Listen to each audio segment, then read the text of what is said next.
мекунем. Шалои Гулхоҷа ҳастам. Салом. Дар барномаи имрӯз 17 май ин мавзӯъҳоро дорем. дар ҳоле ки Душанбе масъалаи терроризмро баррасӣ мекунад, расонаҳои русӣ даъво доранд ки маблағгузорони тоҷикистони доиш боздошт шуданд. айби шамол ва як амри тасодуф буд. Як крани борбардор дар Душанбе чапа шуд ва ба манзили чанд сокини бинои баландошона зарар расонд. Олами топ додестим кран афтасте ки як бордгами шамол хест ки пеши чира бардошт. Хай ба уруси стрела мегӯянд. Амира хест бардон қафозад. Қафозад ки кран айҷо мобайн амихе рафт, тез рафт. аз опел ба тойота ва чӣ гуна иқдомҳои мақомоти Тоҷикистон ба воридоти мошину интихоби ронандагони тоҷик таъсир гузоштанд. дар Душанбе ин лаҳзаҳо конфронси байналмилалии марбут ба терроризм бо ҳузури мақомоти беш аз 50 кишвар ва намояндагони созмонҳои байналмилалӣ ҷараён дорад. имрӯз дар оғози ҳамоиш раиси ҷумҳурии Тоҷикистон суханронӣ кард ва гуфт террорист ҳеҷ гоҳ худиву бегона будан наметавонад. эмомалии раҳмон ба зарурати даст кашидан аз истифодаи меъёрҳои дугона дар мавқеъгирӣ нисбат ба созмону гурӯҳҳои террористӣ ва ифротгаро таъкид кард. ӯ ёдовар шуд ҳоло зиёда аз 300 нафар шаҳрвандони худро ки дар сафҳои гурӯҳҳои тундгаро қарор доштанд ба Тоҷикистон бозгардонданд. дар остонаи баргузории конфронси марбут ба терроризм рӯзи гузашта нирӯҳои интизомии Русия аз боздошти 3 муттаҳам дар маблағгузории гурӯҳи ба ном Давлати Исломӣ хабар доданд. навори амалиёти кормандони ФСБ Русия ва нирӯҳои собр ки дар шаҳри Твер анҷом шудааст, тариқи расонаҳои русӣ ба намоиш гузошта шуд.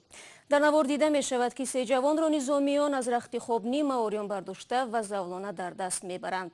дар иттилояи ФСБ боздоштшудагонро зодагони Осиёи марказӣ ном бурданд, вале баъзе матбуоти Русия аз ҷумла Вестиру ин 3 нафарро шаҳрвандони Тоҷикистон гуфтанд. рӯ меорем ба мавзӯъҳои дигар. кранро шамол паронд. субҳи дирӯз дар пайи ба садамаи як крани борбардор дар шаҳри Душанбе ки рух дод ба чанд манзили сокинони бинои истиқоматӣ зиён расидааст. аксҳо ва навор аз ҷои ҳодисаро корбарон дар ихтиёри Радиои Озодӣ гузоштанд. имрӯз масъулин дар суҳбат бо ҳамкорони мо гуфтанд ки ин садама як амри тасодуф буд. сарозер шудани крани борбардори сохтмонӣ дар як иншооти бунёдшавандаи ширкати Дунёи Анвар ба чанд манзили бинои бисёртабақаи навбунёди дигаре осеб расондааст. идоракунандаи крани борбардор мавриди сарзадани ҳодиса дар баландии бештар аз 30 метр машғули кор будааст. Олами топ додестим кран афтасте ки як бордгами шамол хест ки пеши чира бардошт. Хай ба уруси стрела мегӯянд. амира хест бардон қафозад. қафозад ки кран айҷо мобайн амихе рафт, тез рафт. ҳамин шамол шудааст ки дар рӯи манам ҳам кабина оина надорад. ҳамин хезад ки ман худам ҳам қапидиму кран то мобайн омад ба ихе тоб хурду чӣ кард? ҳамин ки боло шикаст омаду болои боми ҳамсоя дазад ки он оҳан қатъ шуд ва омад чида бинои ахиронда дар чӣ рушд шуд манъ кард. تعدادی از ساکنان بینایی نوبنیادی همسایه که زیر ضربه کران مانده بود از ترس به بیرون برآمدند. ما حالا در آشیانه نهم بینای قرار داریم که دیروز کرانی ساختمانی به آن برخورد. شاهدان میگویند کران اساساً از همین آشیانه نهم برخورده تا 3 آشیانه دیگر ضرر رسانیده است و اصلا تیره‌زده های این بنا و طوری میبینید پنجره آن خراب شده است. اصلا در این 3 خانه خوشبختانه آدم زندگی نمیکرده است، اما صاحب یک خانه دیگر که به جای حادثه نزدیک بوده است از ترس حالا میگویند در بیمارخانه است. یک سبب اصلی سرزدن حادثه سرازیر شدن کرانی ساختمانی شمال سخت گفته می شود. سبب‌های دیگر را مهلت استفاده آن نام میبرند. کرانی باربرداری ساختمانی استحصال زمان شوروی بوده است و اکنون از استفاده بیرون شد. این کران هم قدر هم دوره شوروی اومده است. این یکی همه چورا گذشتگی بوده که اسپیتانی دینامیک استاتیستیکی میگن که در علمی همش گذشتگی بوده. پاسپورت داره یگان ما اجرا نمیکنیم که همین حادثه طبیعی اینا ما هم نمیخواسیم. از سنجش یگان یک 6-7 ماه پیشتر بوده خاصه وجود. مسئولان شرکت دنیای انور میگویند در پی این حادثه تلفات جانی و یا زخمی نیست، اما جبران مالی را بر عهده میگیرند. قدر ضرری کلان میشه همگی سه تا تیزه پلاستیک شکستگی ما مصلحت کردیم قطعی صاحب خونه در روزهای نزدیک خدا خواهد تعمیر کمیتی دیگه اون کم نیست. این حادثه اولین سرازیر شدن کرانی ساختمانی در ساختمان‌های دوشنبه نیست. قبلا در مرکز دوشنبه نیز یک کرانی ساختمانی سرازیر شده و روی بام بینای ساختمان افتاده بود. آن زمان نیز حادثه خوشبختانه تلفات جانی در پی نداشت. солҳои ахир дар сохтмони нигаҳдории биноҳо касбҳо истифода мешаванд ки ғайри қобили пешбинӣ буданд, аз ҷумла кӯҳнавардон. лоиҳаи абдулло шаҳло дар ин бора аст. коре ки дар баландии 30 метр тавассути мошини махсус бояд иҷро шавад, Рашид бо истифода аз як банд роҳату беҳарос анҷом медиҳад. ҳоло дар шаҳри Душанбе биноҳои баландошёна зиёд аст ва техникаи зарурӣ низ барои рангубор ва ё таъмир намерасад. қаблан бачаҳо аз Узбекистон омада бо маблағи калон ин корро анҷом медоданд. Баъд ба мо муроҷиат карданд.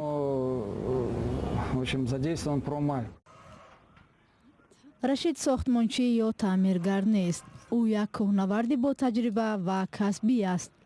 бо рангубор ва шустани тиреза дар биноҳои баландошёна ӯ барои фатҳи қуллаҳои баланд ва амалӣ шудани орзуҳояш шароит фароҳам мекунад.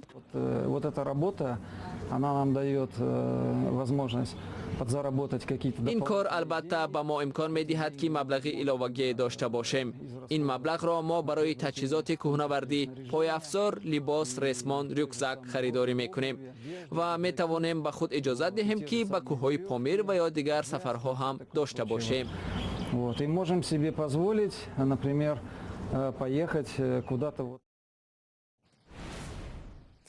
бинандагони азиз, рақами махсуси мо дар вайберу ватсап ҳамоно дар хидмати шумост. Агар мехоҳед хабар ва аксунавори шумо дар барномаи хабарии радио Озодӣ нашр шавад, пас бо мо тамос бигиред. шумораи телефони мо +420 724 056 681 аст. бори дигар ёдовар мешавам ки ин рақам танҳо барои қабули навору акс ва хабарҳост, на суҳбат. танҳо дар ҳолате ки мо аз шумо мавод дарёфт кардем, барои пайдо намудани тафсилот бо шумо тамос мегирем. шумо барномаи хабарии радио Озодиро тамошо доред. аҷиб аст, мошини 3 соли Япония, яъне Тойота, ки аз бозори Амрико меояд, нисбат ба Опел, ки аслан мошини амрикоӣ истеҳсолшуда дар олмон аст, маҳбубтар мешавад. ва ин ҳам дар Тоҷикистону дар байни ронандагони тоҷик. гузашта аз ин ғайриинтизор воридоти мошинҳои сабукрав ба ин кишвар имсол зиёд шудааст, дар ҳоле ки чанде пеш боҷи гумрукӣ боло бурда шуд. сабабашро аз Абдулла Ашуров, шӯраи иқтисодӣ мепурсидем, ки ҳамин ҳолот дар студияи Озодӣ ҳузур дорад. Абдулла, нахуст бигӯ ки то чӣ ҳад воридоти мошин афзоиш ёфтааст ва мақомот инро ба чӣ омил вобаста медонанд? шаҳло, воридоти мошинҳои сабукрав ба Тоҷикистон дар 4 моҳи соли равон ҳудуди 60% афзудааст. дар 4 моҳи аввали соли ҷорӣ ба Тоҷикистон 5,822,000 адад нақлиёти сабукрав ворид карданд, ки дар нисбат ба ҳамин давра خیلی بیشتر است. مثلا سال گذشته 2018 در همین دوره 3600 ماشین تقریبا وارد کرده بودند. بنابر اطلاع فوری خدمات گمرک که دسترسی رادیو آزادی شد، در 3 ماه اول سال جاری با تاجیکستان با مبلغ اندک بیش از 99 میلیون دلار واسطه های نقلیات و قسم های احتیاطی آن وارد شده است. افزایش واردات ماشین در تاجیکستان در حالی است که باج برای ماشین ها از ماه مارس امسال از 5 تا 10% بالا برده شد. قبل از این سال 2018 تاجیکستان واردات ماشین های استحصالشان کهنه‌تر از 2005 را منع کرده بود و بنابر این صاحبکارانی که به تجارت ماشین مشغول بودند میگفتند هر دو اقدام حکومت در نهایت باعث گران شدن نرخ ماشین های وارداتی به تاجیکستان شده، متناسباً فروش آن هم کم می شود. اما معلوماتی که از آمار رسمی می آید برعکس است. افزایش طلبات به ماشین ها و واردات آن البته دلالت میکند مقامات افزایش دوباره واردات ماشین را با امتیازهای ربط میدهند که حکومت جمهوری برای ماشین های نو داد. حکومت بود بعد قانون و کدکس به تغییرات وارد شد. مثلا ماشین های نو که وارد کرده میشوند از 10,000 کمتر بین که و مسافت طی کرده شون باشه، مالیاتی برآورده شون 100 زیاد نباشه و یا امتیازها وارد کرده میشوند. 50% امتیازها تطبیق میگردد همون رو. مثلا هم انداز از ارزشی ایجاد شده و هم باج گمرکی. به همین خاطر همین چیز هوسمند کردی واردات زیاد شود. عبدالله طور معلوم تکنون بیشتر ماشین های دستی دوم از کشورهای نزدیک بحر بالتیک به تاجیکستان برده می شدند و ماشین از همه خوش خرید اوپل بود، اما حالا مثل که طلبات دیگر شده است نه؟ بله شرط تاجیکستان در رابطه با منع واردات ماشین های تا سال 2005 مسیر تجارتی آن را نیز عوض کرد. تا سال 2018 اکثرا ماشین های دستی دوم از کشورهای اروپا توسط لیتوا و لاتویا به تاجیکستان می آمدند، اما حالا بیشتر ماشین های دست دوم از امریکا به تاجیکستان وارد می شوند. مصاحبان ما از شماره تاجران ماشین می گویند اگر تاکنون در تاجیکستان بیشتر ماشین های تمغه اوپل آلمان خریدار زیاد داشت، حالا بیشتر فروش ماشین های تویوتا بیشتر شده است. و این هم در شرایطی که اگر خطا نکنم در بازارهای تاجیکستان ماشین های دستی دوم اوپل به حساب میانه از 4 تا 5000 دلار و از تویوتا از 10000 دلار بالا نرخ دارند. تشکر عبدالله برای صحبت. با یک دستور وزارت تندرستی فرزانه نعیم و مادر سه طفل مبتلا به بیماری خون برای معالجه فرزندانش همکنون با خون رایگان تامین می شود.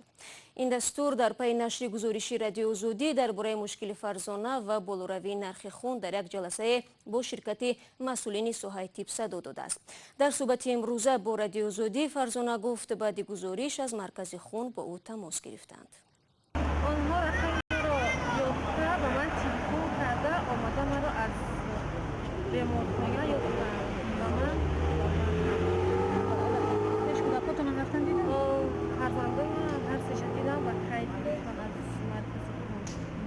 چی گفتند؟ چی کمک میکنند دیگر؟ خیلی سال همه کن وزن کیلو نمیشه. شما یعنی گروه امتیازنامه ده بوده ایده؟ اینا هیچ کس نگفته بود به شما؟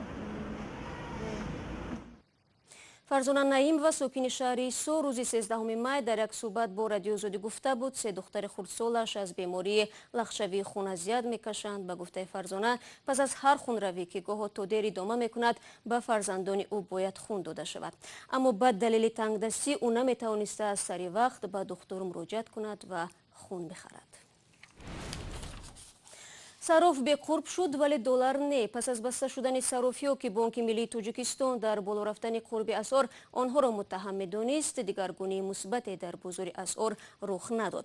برعکس قرب دلار تا رفت بالا رفته بازار سیاهی تبادل اسعار خارجی پیدا شده است. بر علاوه دلار کمچین گشت و کارافتادگان سرگردان. ادامه را در گزارشی زرانگیز نوروشو و برای یوسفی تماشا می‌کنیم. بعد از ظهر در تقریباً همین ساعت‌ها در نزد نقطه‌های تبادل اسعار تشکیلات‌های قرضی و بانک‌های دوشنبه کسی به نظر نمی‌رسد، چون در این وقت و ساعت دریافت دلار در این نقطه‌ها غیر امکان است. ولی صبح بر وقت حتی از ساعت‌های 2 شب مردم در این نقطه‌ها نوبت می‌پویند تا برای خود دلار بخرند. تاجران میگویند برای از خارج وارد کردن محصولات آنها باید روز و ماه‌ها پشت در بانک‌ها نوبت بپایند تا مبلغ کافی برای سفر تجارتی را به دست بیارند. برخی از صاحبکاران با علت محدودیت در دریافت دلار آمریکایی ماه‌ها برای وارد کردن بار به خارج کشور نرفتند و تجارتشان خیلی ضعیف شده است. سبب اصلی کمچین شوی دلار در بانک‌ها را تاجران در زیادشوی فاصله میان قرب رسمی و قرب بازار سیاه می‌دانند. امروز من 22 90 بودم سیرم نرسید. با اینجا هست یک بانک دیگر اینجا اوچرت میرسید. اینجا هم از سهر سولیم اوچرت هم نرسید برای زاپیس کردن پاگو برای دیگر روز. فقط اینجا پاتنت خطی 200 دلار میداد است. بعد بانکی امانی سری نه.